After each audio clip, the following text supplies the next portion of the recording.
अस्सलाम वालेकुम मेरे प्यारे भाइयों। मैं पिछले वीडियो में आज के हालातों पर बात कर रहा था मैं। तो 90% आज हालात ऐसे हैं कि एनालिसिस के तौर पर आज की जनरेशन्स को बचाने के लिए आप जो जो कदम उठा सकते हैं उठाएं, और सब एक दूसरे का हाथ पकड़ करके चलें। और आज बच्चों को आपको बहुत कुछ मेहनत करने की ज़रूरत है,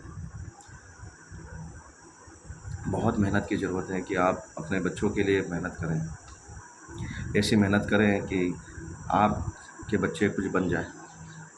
कब तक गुमराही की ज़िंदगी में जीते रहोगे? मैं 90% पेरेंट्स के, जब मैं जिस एरियाज़ में रह रहा हूँ, जो आगे निकल चुके हैं, जैसे मान लीजिए कोई डॉक्टर है तो डेफ़िनेटली अपने बच्चे के लिए सब कुछ कर लेते हैं। जो एडवोकेट है वो भी अपने बच्चे के लिए रास्ते के लिए रास्ता बता दे रहे हैं। जो गवर्नमेंट जॉब में वो भी अपने बच्चे के लिए कर दिया। जो बिजनेसमैन है उन्होंने भी अपने बच्चे के लिए कर लिया, कर ही रहे हैं सभी लोग। सभी माँ बाप अपने अपने लिए कर रहे हैं। मैं बात कौम की कर रहा हूँ। ज़रा तस्वीर उठाइए, हालात उठाइए। 90% एक ऐसे हालात हैं कि बच्चे 5वीं के बाद में ड्रॉप आउट कितना है, 8वीं के बाद में ड्रॉप आउट कितना है, 10वीं के बाद में ड्रॉप आउट कितना है, 12वीं के बाद ड्रॉप आउट कितना है। चलिए, तो ड्रॉप आउट रेशो तो बात अलग ही हो गई है कि 5वीं में 1000 बच्चे हैं तो 8वीं में 700 बच्चे रहेंगे, 10वीं में 200-300 बच्चे रहेंगे, 12वीं में 10-20 बच्चे रहेंगे। बात यह है कि ये बच्चे जो 10वीं 12वीं तक आगे पढ़ना लिखना नहीं आ रहा है इन बच्चों को। आप मेरी बात को समझ रहे हैं? कॉमन सब्जेक्ट जो हैं, ना तो इनको इंग्लिश आ रही है, बल्कि इंग्लिश कितनी कंपलसरी हो गई देखें आप ज़रा। टेक्नोलॉजी का टाइम है, टेक्नोलॉजी का। 12वीं के बाद के जो प्रोफेशनल कोर्सेज से किताबें नहीं मिल पाती है। बच्चे को डॉक्टर बनाना हो, बच्चों को इंजीनियर बनाना हो, वकील बनाना हो, चार्टर्ड अकाउंटेंट बनाना हो, जज बनाना हो, आईएएस आईपीएस बनाना हो, आपके पास किताबें ही, जो राइटर है वो इंग्लिश के मिलेंगे आपको। अच्छी अच्छी किताबें जो हैं इंग्लिश राइटर्स की हैं, तो क्या करोगे आप? मैथ्स बच्चों का बिल्कुल इतना वीक हो गया है कि समझ से बाहर है।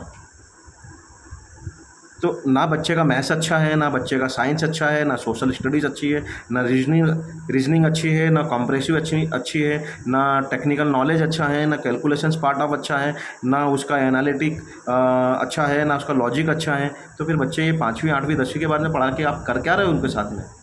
आज से तगारी अगर उठाने लगवाओगे तो भी वो कमा के करोड़पति बन जाएगा,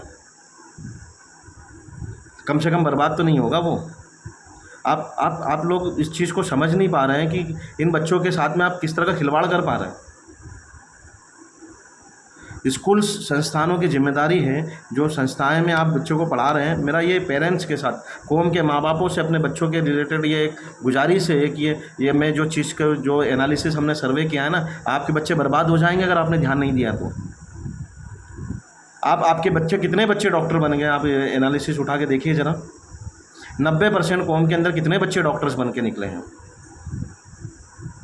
कितने बच्चे इंजीनियर्स बन के निकले हैं, और कितने बच्चे अच्छे कारोबारी भी है, अच्छा बिजनेसमैन भी है, तो कितने बच्चे बिजनेस कर रहे हैं।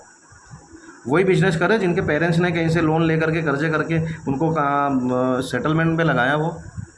बल्कि हमारे सहाबाए किराम का और हमारे रसूलुल्लाह का तो सबसे बड़ा फरमान है बिज़नेस करने का, तो आप बिज़नेस क्यों नहीं करवा रहे हो उस बच्चों को?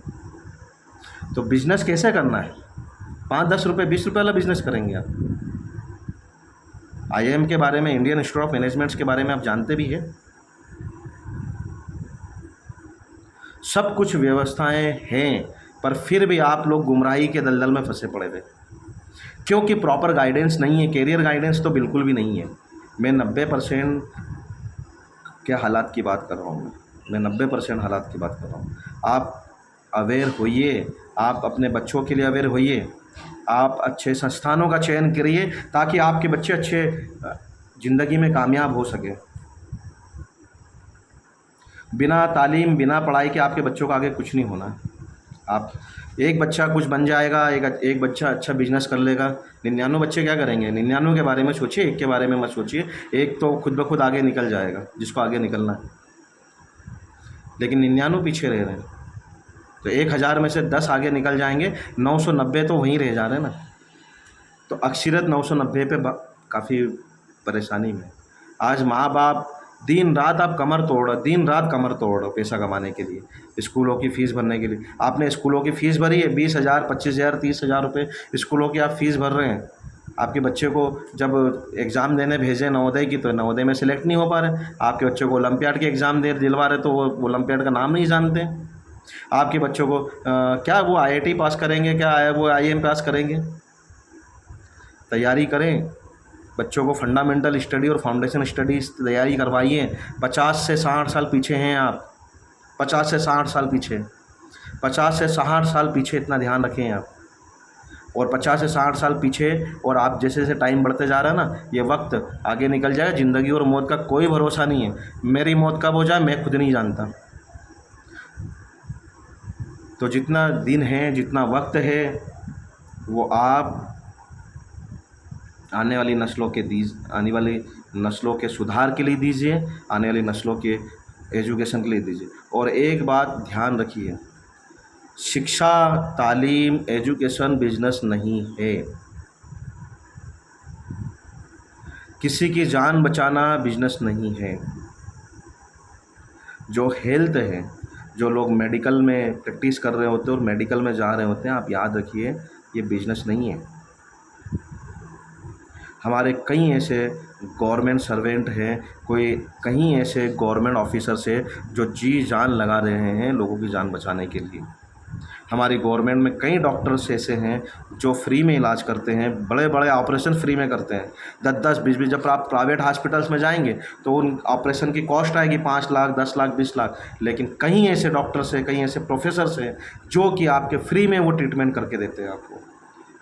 क्यों? क्योंकि इंसानियत के लिए, मानवता के लिए, ताकि आपकी जान बच जाए।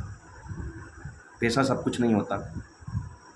पैसा होता है, लेकिन पैसा उसके लिए होता है जिसके पास इल्म नहीं है, अदब नहीं है, अखलाक नहीं है।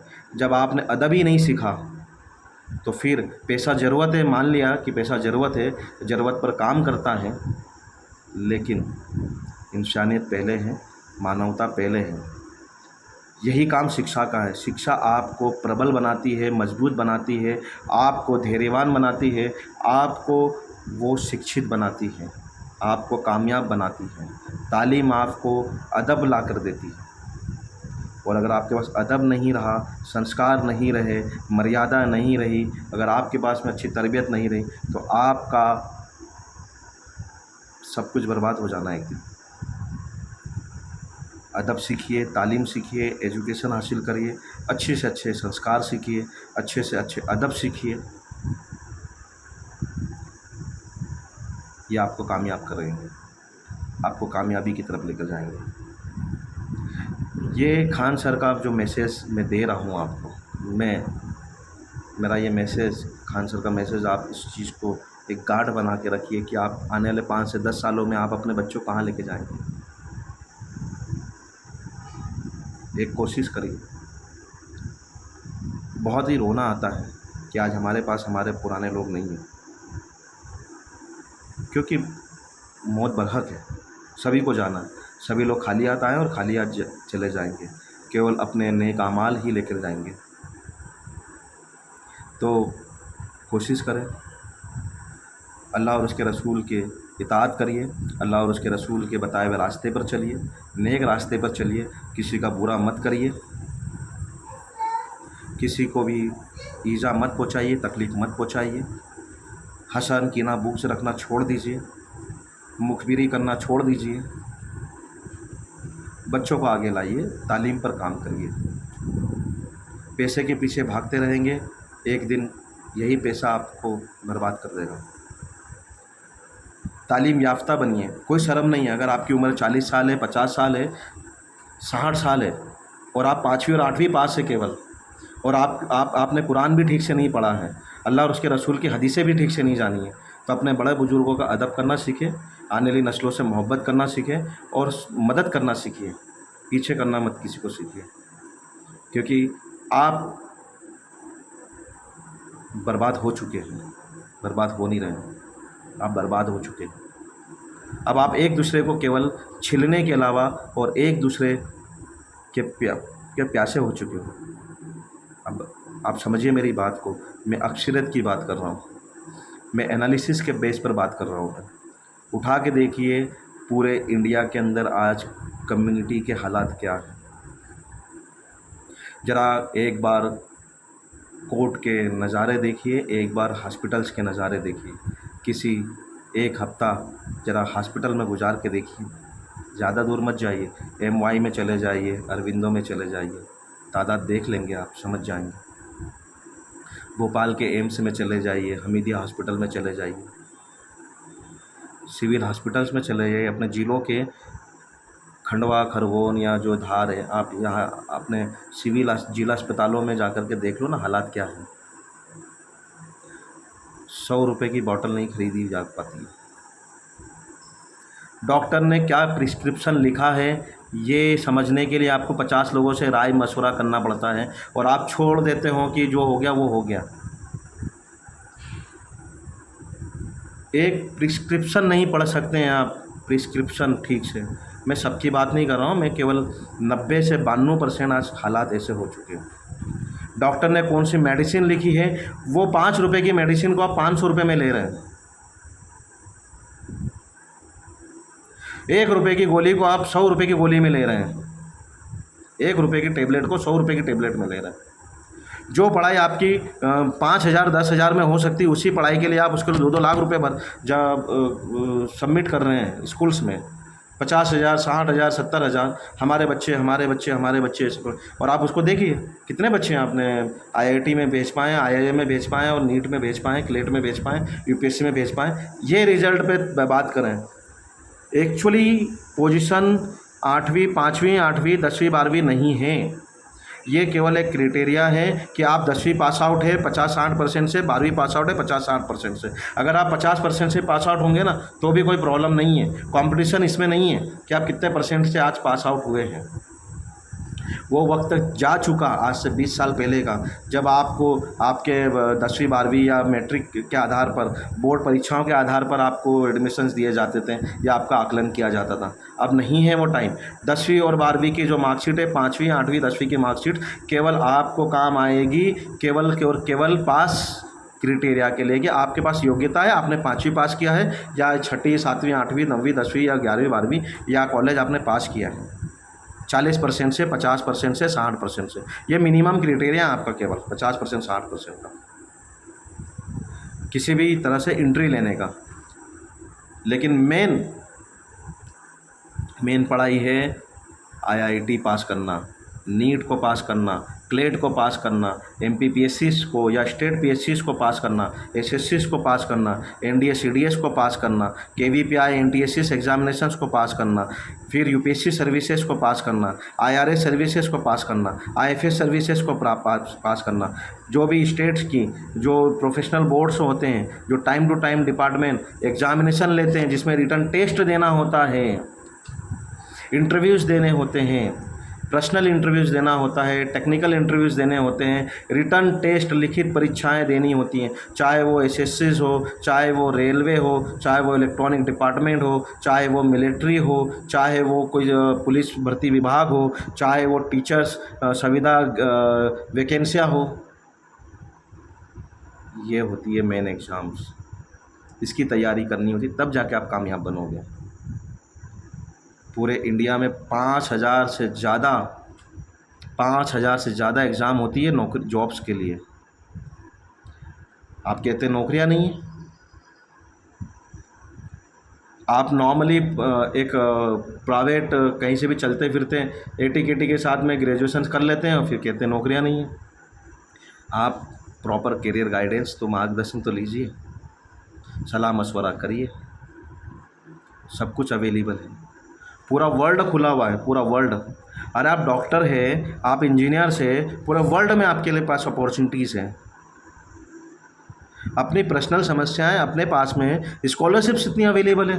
अगर फीस का भी मैटर है तो स्कॉलरशिप इतनी सारी अवेलेबल है।